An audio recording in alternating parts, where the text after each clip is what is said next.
5 years back, my sister stole my fiancé and claimed victory. At my dad's funeral, they arrived holding hands, flashing their wedding bands. My sister taunted, "Guess you're still by yourself." I smiled and said, "Oh really?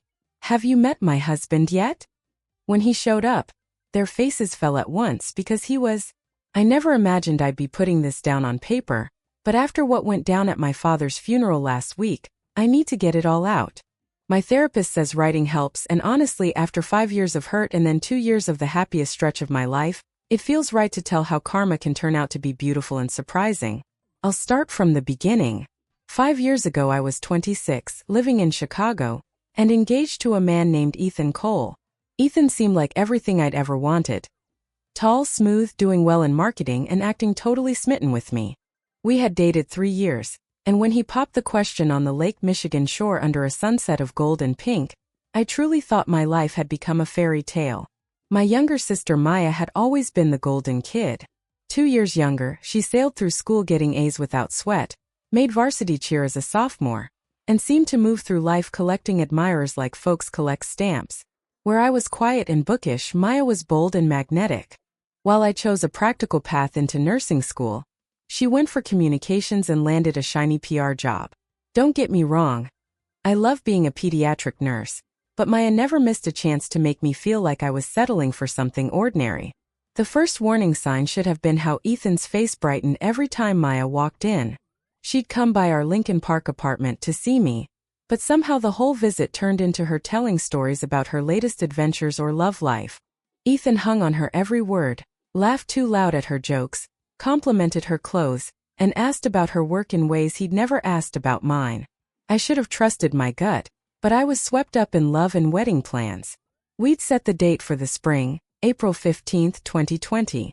My dress was already bought, an off-the-shoulder gown that made me feel like a princess. The venue was reserved, invitations were ready, and I was buried in Pinterest boards full of centerpiece ideas and color palettes. Then one night everything came crashing down. It was February 14, 2019, Valentine's Day of all days. Ethan told me he was staying late for an important campaign pitch. Maya said she had plans with coworkers. I was home folding favors and watching rom-coms, sending Ethan cute texts that went unanswered. Around 11 I decided to surprise him at the office with brownies and coffee, thinking he'd appreciate a little boost. The building was mostly dark except for a handful of lit windows. I took the elevator to the 7th floor, my heart thumping at the thought of his surprised face. The hall was silent except for the fluorescent hum, and as I neared his office I saw light under the door. What I heard made my blood run cold. Maya's laugh, her same musical giggle since she was a kid, was coming from Ethan's office. But it wasn't just laughter. There were other noises, intimate sounds no engaged person should ever hear about their fiancé and their sister. I stood frozen for what felt like forever, though it was probably 30 seconds, the bag of brownies getting heavy in my shaking hands. Part of me wanted to kick the door open, to yell and cry and demand answers. But a larger part, the part always overshadowed by Maya's shine, wanted to vanish. So I left. I set the brownies by the door and walked away, my chest breaking with every step. I didn't confront them that night. I didn't even go home. I drove around empty Chicago streets until dawn, trying to make sense of a betrayal that felt like a twisting knife. The next few days blurred into avoidance and denial. Ethan acted like nothing had happened, maybe even more attentive than before, bringing flowers, suggesting nice dinners. Maya messaged about wedding details and sent pics from girls' nights. I pretended, praying the sounds I'd heard were some horrible mistake, that my brain had turned innocent noise into the worst. But I knew. The truth spilled out 3 weeks later in the cruelest way. I was at our place addressing invites when Ethan came home looking pale and on edge. He sat across from me at the kitchen table we'd picked at IKEA in our first year together and said words that still haunt me. "I need to tell you something. I can't marry you. I'm in love with Maya." The pen slid from my fingers and left a blue smudge on the ivory invitation before me, one addressed to Aunt Millie, who'd been so thrilled she'd already bought a new dress. "What?" I breathed, barely able to form it. Ethan looked ashamed, but not enough to take it back. "It just happened," he said. "We didn't plan it. But Maya and we have a connection. We can't fight it anymore." "How long?" I asked, though I already knew the answer would break me. Since Christmas, he said, confirming they'd been intimate for nearly 3 months. 3 months of deceit, of stolen moments, while I planned a wedding with a man who was sleeping with my sister. I should have hurled the ring at him, should have shouted, cried, or demanded that he leave right then and there. Instead, the only thing that came out of my mouth was the weakest question imaginable. Does she feel the same way? Ethan nodded, and somehow that single gesture hurt more than anything else. It wasn't just that he had fallen out of love with me, it was that Maya, my own sister, had made the choice to chase after him. She had chosen to betray me in the cruelest way.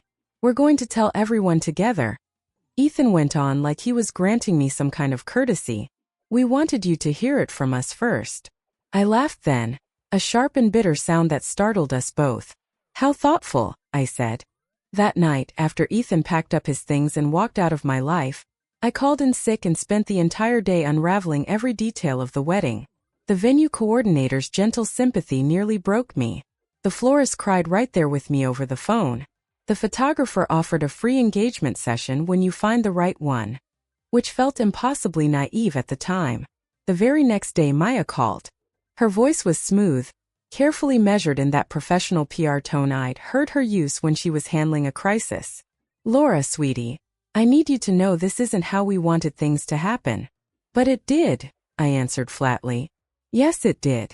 And I'm not going to apologize for falling in love.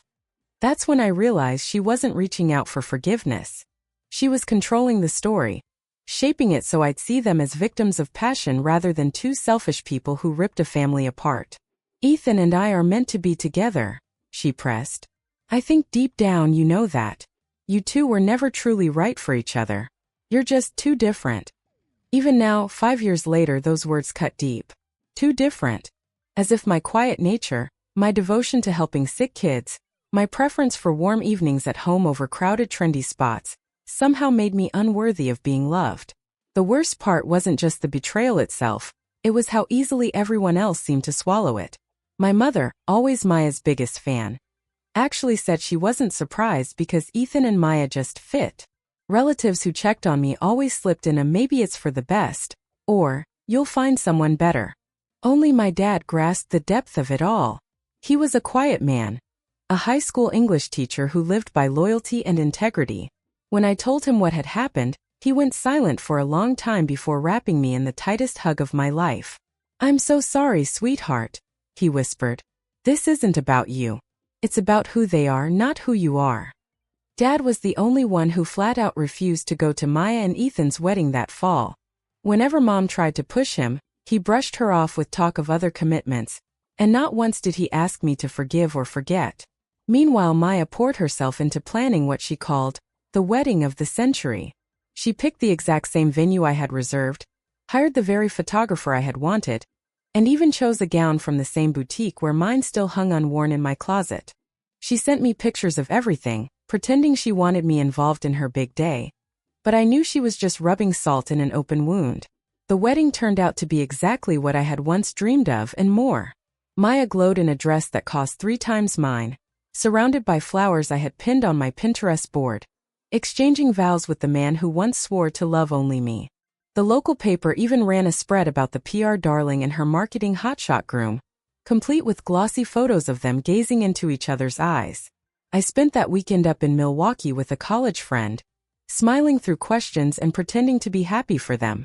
For the next 2 years I buried myself in work and tried to rebuild what was left of my life. I moved into a smaller place in Wicker Park, adopted a cat named Fitzgerald after Dad's favorite author, and started therapy. My counselor helped me see that none of it had been my fault. I went on dates now and then, but nothing serious came of them. How could it? I was always waiting for the moment someone would decide I wasn't enough, that they'd find someone brighter, prettier, more worthy. Meanwhile, Maya and Ethan played out their picture-perfect life. Their feeds were packed with exotic getaways, glamorous parties, and career wins. Maya became senior director at her PR firm. Ethan landed a huge account that turned him into a minor celebrity in Chicago's marketing world. And together they bought a sleek townhouse in Lincoln Park, just blocks away from where he and I had once lived. Every so often Maya would reach out under some flimsy excuse, always slipping in news about their life. She'd call to ask about Dad's health, then brag about their Napa trip. She'd text me photos of their new furniture, pretending she wanted my nursing opinion on safety, but really just showing off their expensive taste. The message was clear. She had won and I had lost. But life has a way of writing its own endings. 2.5 years ago, in September 2022, I was pulling a tough shift in the pediatric ICU. We had a 7-year-old boy named Lucas who'd been in a terrible car accident, and his family was drowning in both the medical fight and the financial fallout. The hospital's social workers were overwhelmed, insurance was a nightmare, and the parents were stuck in the middle while their son clung to life. That's when I met Daniel Brooks. Daniel was a healthcare lawyer who specialized in patient advocacy. He had been called in to help young Lucas's family untangle the nightmare of insurance, and I'd been assigned as the main go-between for the doctors and his legal work. Our first meeting happened at 2 in the morning in the family conference room, both of us bleary-eyed and running on nothing but coffee and determination. I was braced for another polished attorney in a pricey suit, the kind who talks over the medical team and treats the parents like a case number. Instead, Daniel walked in wearing jeans and a beat-up Northwestern sweatshirt, his dark hair tousled from sleep, carrying a laptop bag that looked like it had been through a war. "Sorry I'm late," he said, shaking hands all around. "Traffic was brutal, and I had to swing by my office for some files. How's Lucas doing?" For the next 3 hours, Daniel listened with his full attention as we laid out the boy's condition, scribbled notes on everything the parents worried about, and asked questions that showed he grasped not just the legal, but also the human side of it all. When Lucas's mom broke down in tears explaining their finances, Daniel slid a box of tissues toward her and patiently waited for her to catch her breath before he spoke again. "Here's what we're going to do," he said at last, snapping his laptop shut and looking the parents straight in the eye. "First thing in the morning, I'll start making calls to cut through this insurance mess. In the meantime, I want you two to focus completely on your son. Don't think about bills or forms. That's on me now." Over the weeks that followed, I watched him with growing admiration. Daniel never promised what he couldn't deliver, but he fought tooth and nail to find answers. He'd pop into the hospital on his lunch breaks to check on Lucas, call me at home just to ask about new developments, and push back against insurance reps like the boy was his own kin. Thanks to the brilliance of our team and Daniel's relentless advocacy, Lucas pulled through. At the discharge party, something Daniel himself organized and paid for, Lucas's father clasped his hand and said, "You saved our family." Daniel only smiled and replied, "Laura and the team saved your boy. I just did the paperwork." That was the moment I realized my feelings were changing. Started subtly, still professional. Daniel would call for input on other children's cases, and gradually our talk stretched into personal territory. I learned he had grown up in a Milwaukee working-class home, worked construction jobs to pay for law school, and chose healthcare law because his younger brother had died of leukemia when they couldn't afford the treatment. "I don't ever want another family to face that," he told me over coffee after a rough case. "Money shouldn't decide whether a child lives." I shared my own path into nursing, how my grandfather's battle with Alzheimer's inspired me to devote myself to care, and how much purpose I found helping kids through the scariest moments of their lives. We bonded over books. He was as much a reader as my dad, and laughed about how we both loved classic novels and trashy reality TV in equal measure. Our first real date was at a Hyde Park bookstore, followed by dinner at a cozy Italian spot he had discovered during law school. We talked for hours about everything under the sun, and when he walked me to my car, the kiss goodnight felt like it had always belonged there. "I'd like to see you again," he murmured, forehead leaning against mine. "I'd like that too," I whispered back. We took it slow, each of us cautious for our own reasons. He had once been engaged to his law school girlfriend, but their paths split apart with their careers, leaving him wary of falling for someone just as overworked as himself. I, on the other hand, was terrified of being betrayed again, scared of giving my heart to someone who might decide I wasn't exciting enough. I told Daniel about Ethan and Maya early on, expecting him to run. Instead, he squeezed my hand and said, "I'm sorry you went through that. But honestly, I'm thankful Ethan was dumb enough to let you go, because otherwise I wouldn't be here with you." 6 months in, Daniel met my father. Dad had been protective, doubtful anyone could measure up after what I'd endured. But within an hour he and Daniel were deep in conversation about first editions and legal thrillers, and as Daniel helped with dishes afterward, Dad leaned over to me and whispered, "This one's a keeper. He's got integrity, Laura. That's rare." A year and a half ago we moved in together, into a sunny Logan Square apartment with exposed brick and huge windows. We adopted a rescue dog named Scout, who became best friends with Fitzgerald. Then last Christmas Eve, Daniel proposed in front of my parents' fireplace with a ring he designed himself, modeled after pieces I'd admired from my grandmother's jewelry.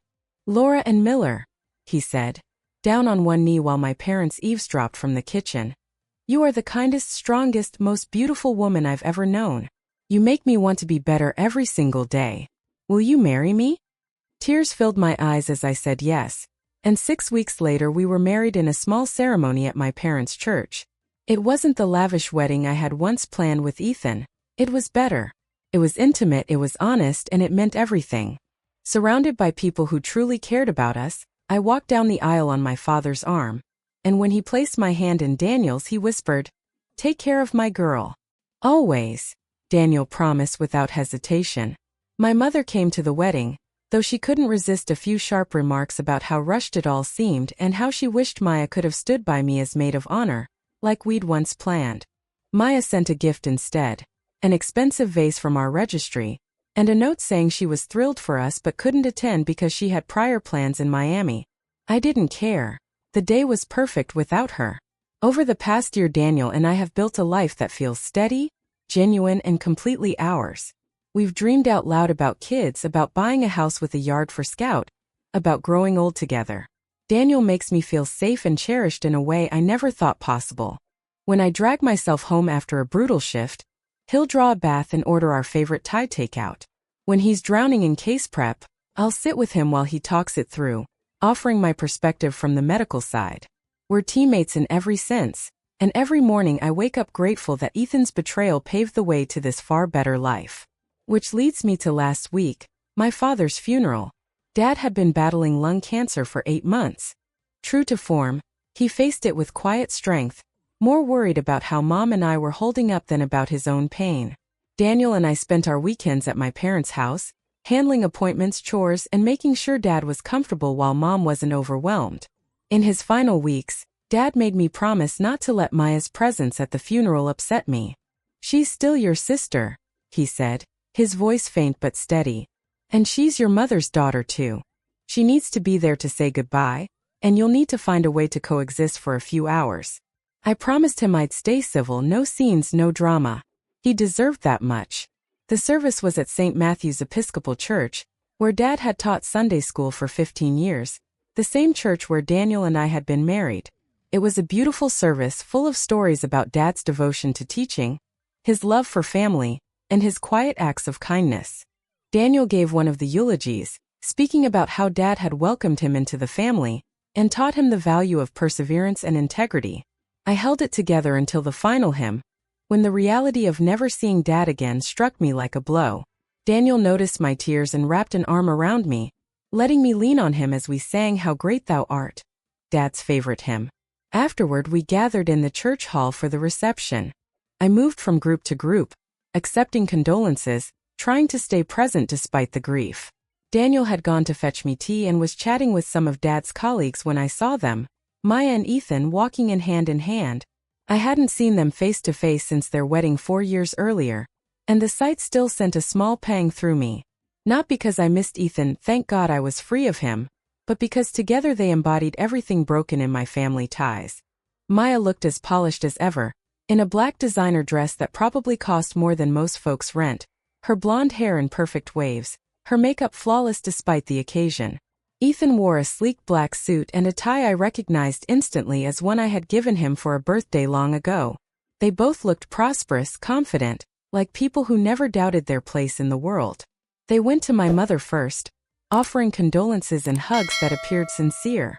I watched Maya lean in and whisper something that made Mom smile faintly, and I felt that old sting, the reminder that I'd never be the favored daughter. Even at Dad's funeral, Maya could light Mom up in a way I never could. Then they turned toward me. I squared my shoulders, reminding myself of my promise to Dad. I was ready to accept their condolences politely, thank them for showing up and move on. What I wasn't ready for was Maya's smirk as she closed the distance. "Laura," she said, hugging me with a cold, performative squeeze. "I'm so sorry about Dad. He was such a wonderful man." "Thank you for coming," I answered, keeping my voice steady. Ethan stepped forward, offering his own awkward hug. "Your dad was always good to me, Laura. I'll always remember that." I nodded, biting back the words I wanted to say. Then Maya's eyes began roaming the room, scanning familiar faces. Family friends, church ladies, Dad's old students, neighbors who'd come to pay respects. "It's nice to see everyone again," she said lightly. "Though I have to admit, I'm surprised you came alone, Laura. I mean, it's been 4 years since Ethan and I got married. Haven't you met someone by now?" The jab landed like a slap. At my father's funeral in front of friends and relatives, she really went there. Ethan shifted uneasily, tugging at her hand as if to rein her in. But once Maya caught the scent of weakness, she never let up.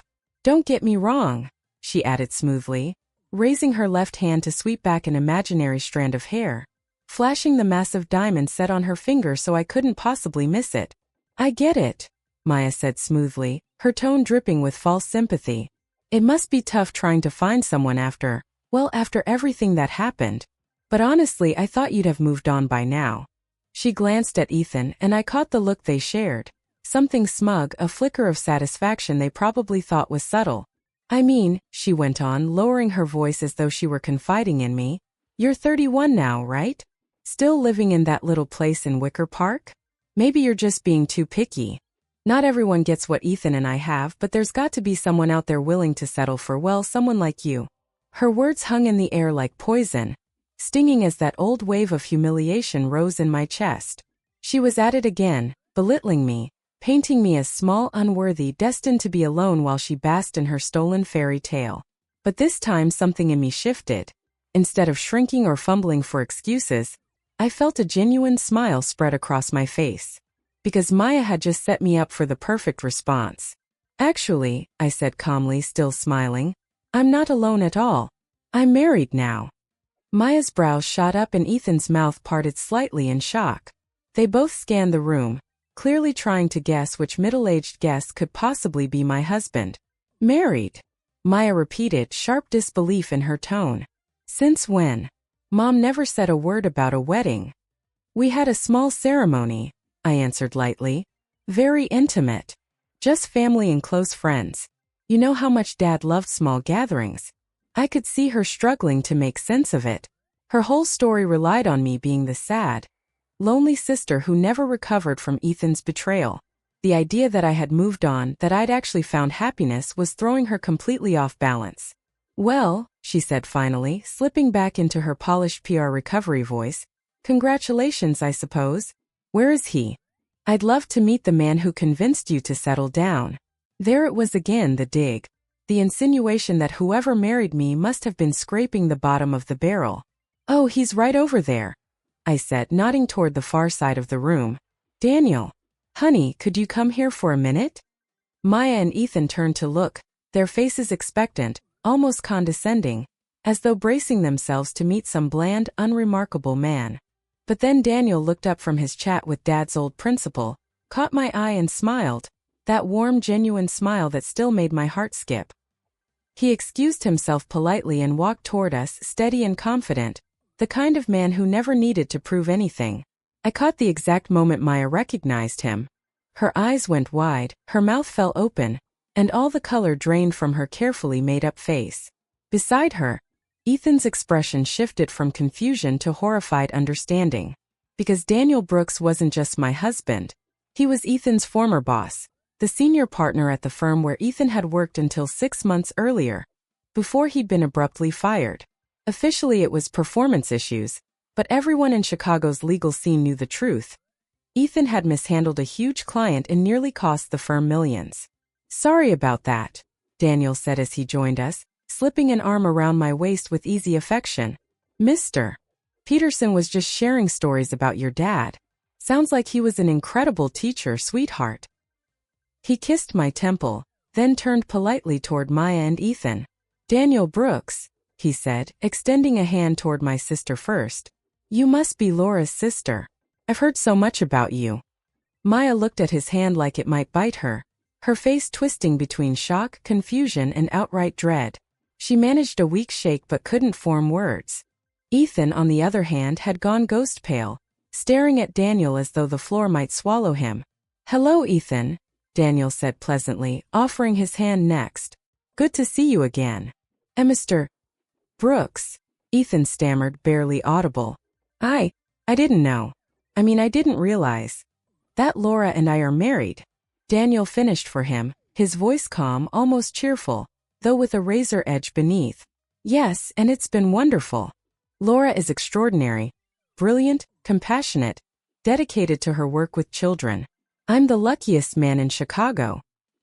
He gave my waist a gentle squeeze and I leaned closer, remembering how amused he'd been months ago when I told him Maya and Ethan might show up at Dad's funeral. You know Ethan?" Maya finally managed, her voice tight. "Oh yes," Daniel said smoothly. "Ethan used to be at my firm. Talented marketer. Though I understand he's been exploring new opportunities lately." The phrase hung like a blade in the air. Everyone in their circle already knew Ethan had been fired, that his career was wrecked, and that he'd been job hunting for months with no success. Maya's salary was keeping them afloat while he sent resumes into a void. "New opportunities," Maya echoed weakly, gripping Ethan's arm.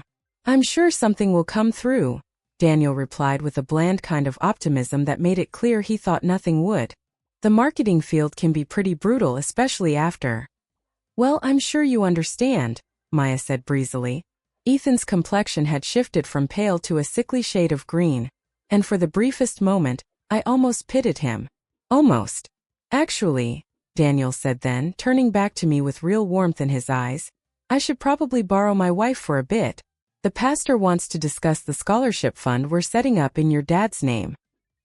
He said my wife with such quiet pride that my chest swelled with love for this man who had taken what should have been a miserable encounter and transformed it into my moment of triumph. "Of course," I answered, smiling up at him. "Maya, Ethan, thank you again for coming. It would have meant a lot to Dad." I started to turn away, then paused as if struck by a sudden thought. "Oh, and Maya? You were right about one thing, not everyone can have what you and Ethan have. I'm just grateful I wound up with something so much better." With that, Daniel and I walked away, leaving them speechless in the center of the hall. As we crossed the room, Daniel bent close to my ear and whispered, "How did that feel?" "Like justice," I whispered back. "At last."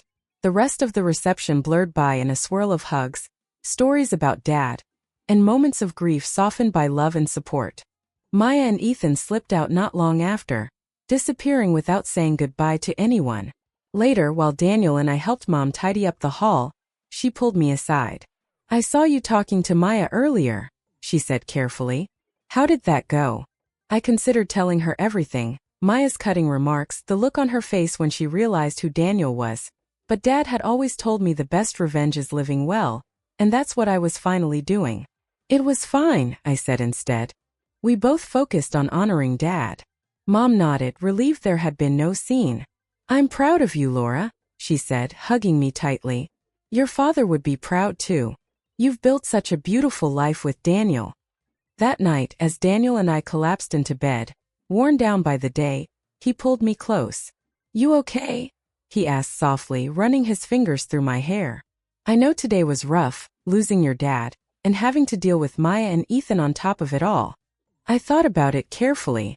Yes, I was crushed by Dad's death, still raw with grief for the man who had always been my strongest supporter. But for the first time in 5 years, I felt free from the shame and inadequacy Maya had tried to brand me with. "I'm sad about Dad," I admitted. "I'll probably carry that sadness for a long time. But the rest? Everything with Maya and Ethan? I think I'm finally done hauling that weight around." Daniel kissed the top of my head. "Good. You deserve to be free of it." "Can I ask you something?" I said, tilting to look at him. "When did you realize who they were?" "When you first told me their names," he said, grinning sheepishly. "The moment you said Ethan Cole. There aren't many consultants in Chicago with his reputation. And when you mentioned he'd been engaged to a pediatric nurse before running off with her sister, the puzzle solved itself. So why'd you even take his case?" I asked, curiosity winning out. His old clients came to us after his billing got shady and his work quality slipped. It was a straightforward breach of contract suit. Daniel's expression grew serious. I had no idea then that he was the same Ethan who hurt you. But once I made that connection, well, I'll admit, I felt some satisfaction knowing he'd face the consequences of his own choices. I kissed him then, pouring every ounce of love and gratitude I had into it. This man who had seen my worth when I couldn't, who helped me rebuild not just my heart but my entire sense of self, who stood with me through Dad's illness and death and every storm in between. I love you, I whispered. I love you too, he whispered back. Always. A week has passed since the funeral, and life is slowly finding its rhythm again. I'm back at work, caring for children and families in crisis, rediscovering the purpose that guided me long before Ethan ever entered my life. Daniel is buried in a new case involving a child whose life depends on a surgery insurance won't cover. Scout is stretched across the couch, Fitzgerald perched on the windowsill watching birds in the courtyard. Mom called yesterday to say she'd heard from family friends that Ethan still hasn't landed a job, and that he and Maya quietly listed their townhouse. Living large on her salary alone had proven harder than they thought. I figured you should know, Mom said gently, in case you run into them. I thanked her, but all I felt was distant pity.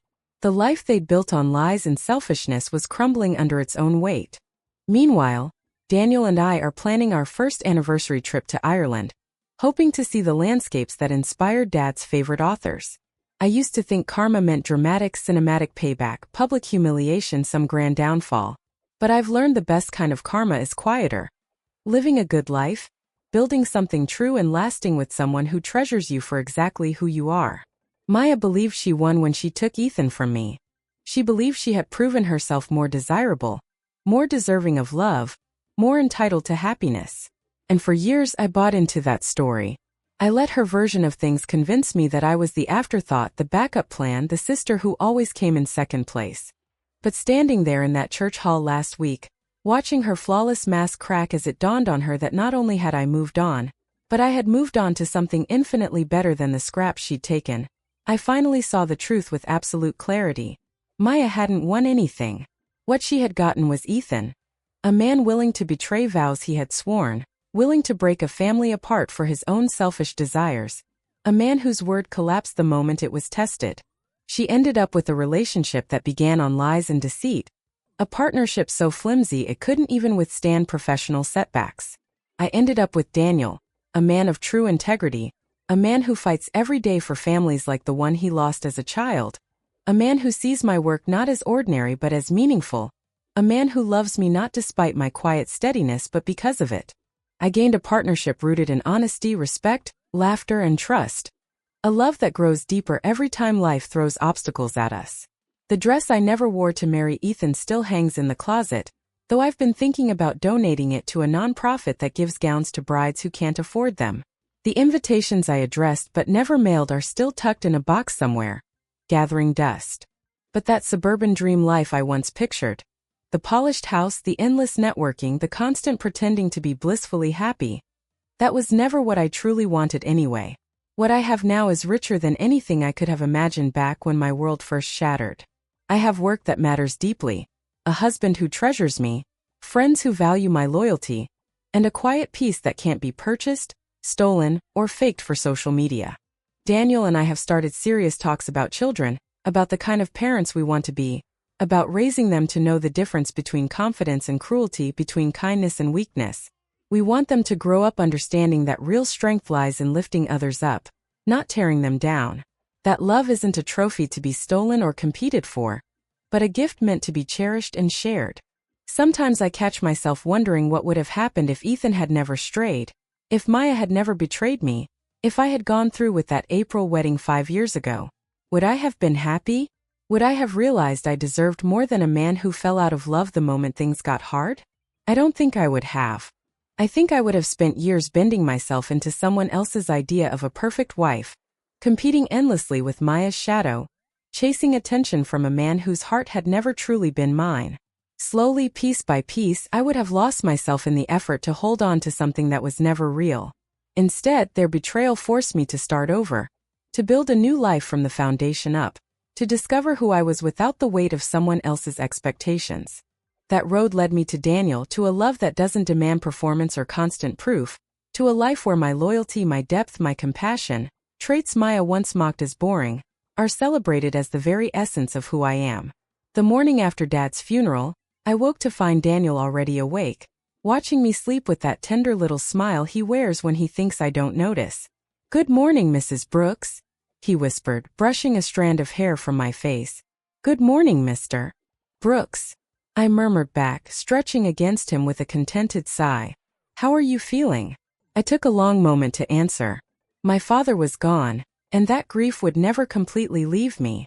But I was surrounded by love. Daniel's love, my mother's love, the love of friends who had become family. I was doing work with purpose, building a life that was solid and real. "I feel grateful," I said finally. Sad about Dad, but grateful for everything else. "Even grateful for Maya and Ethan?" Daniel teased, lifting an eyebrow. I actually laughed, surprising myself. "You know what? Maybe I am. If they hadn't done what they did, I never would have met you. I never would have known what real love feels like." "So you're saying I should mail them a thank you card?" he teased, eyes twinkling. "Don't you dare," I laughed, swatting his chest. "I may be thankful for how it turned out, but I'm not that thankful." He pulled me closer and we lay there in easy silence as morning light spilled into our bedroom.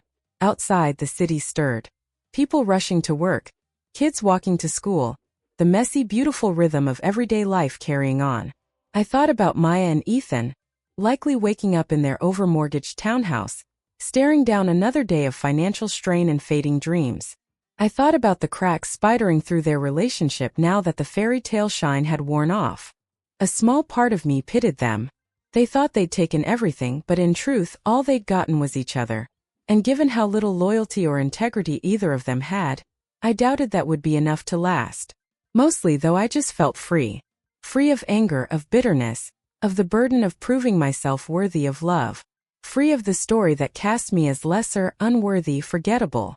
I was exactly where I belonged, with exactly the right man, living a life that was entirely my own. Later that morning, as Daniel and I made breakfast in our bright kitchen, Scout stretched across the floor hoping for scraps while Fitzgerald perched on the windowsill tracking birds, I remembered something Dad once told me. "You know, sweetheart," he'd said during one of our last talks, his voice frail but his eyes steady, "I used to worry about you after what Ethan did. I thought you'd lose your ability to trust, that you'd shut your heart for good." "I did for a while," I admitted then. "But you didn't let it stop you forever," Dad said. "You found Daniel. You chose to love again. And you built something worth keeping. That takes real courage. I'm so proud of the woman you've become." Those words carried me through then, and they mean even more now. Because Dad saw what I couldn't. Betrayal didn't weaken me. It remade me. It gave me strength, clarity, and the wisdom to recognize genuine love when it finally appeared.